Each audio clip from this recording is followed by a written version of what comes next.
ચોરી થયેલ કિંમત ₹6,500ના મુદ્દામાલ સાથે કિસમને ઝડપી ચોરીનો ગુનો શોધી કાઢતી ભાવનગર લોકલ ક્રાઇમ બ્રાન્ચ। તારીખ 3/1/2025ના રોજ ભાવનગર લોકલ ક્રાઇમ બ્રાન્ચના માણસો ભાવનગર ગ્રામ્ય વિસ્તારમાં વણશોધાયેલ ગુનાઓ શોધી કાઢવા માટે સગદારોની તપાસમાં હતા। તે દરમિયાન બાતમી મળેલ કે રામ સરોવરથી ભારાપરા જવાના રસ્તે સ્મશાન પાસે કાળા કલરનું પેન્ટ તથા સફેદ બ્લુ કલરનું ટી-શર્ટ પહેરેલ એક માણસ શંકાસ્પદ પ્લાસ્ટિકની થેલામાં શંકાસ્પદ ચીજવસ્તુ લઈને ઊભો છે।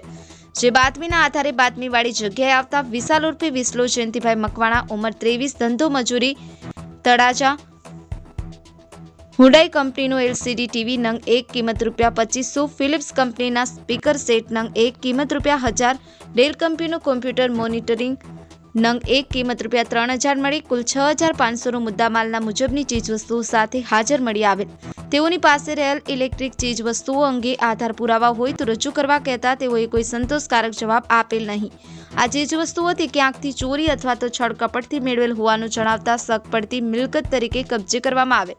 આ ઇસમની વધુ પૂછપરછ કરતા જણાવેલ કે આજથી 2 દિવસ પહેલા ઇલેક્ટ્રોનિક ચીજવસ્તુઓ સથરા જવાના રસ્તે એક ઓઇલ પ્લોટમાંથી ચોરી કરેલ હોવાની કબૂલાત કરેલ, જેથી આ અંગે તેના વિરુદ્ધ કાયદેસરની કાર્યવાહી કરી આગળની વધુ તપાસ થવા માટે અલંગ મરીન પોલીસ સ્ટેશનમાં સોંપી આપવામાં આવેલ। આ કામગીરીમાં પોલીસ ઇન્સ્પેક્ટર શ્રી AR વાડાના માર્ગદર્શન હેઠળ LCB સ્ટાફના અશોકભાઈ ડાભી, અરવિંદભાઈ બારૈયા, પ્રવીણભાઈ કડસડ, તરુણભાઈ નાંદવા, પ્રજ્ઞેશભાઈ પંડ્યા જોડાયા હતા। બ્યુરો રિપોર્ટ, થર્ડ આઈ એક્સપ્રેસ ન્યૂઝ, રમેશ સત્યની સાથે।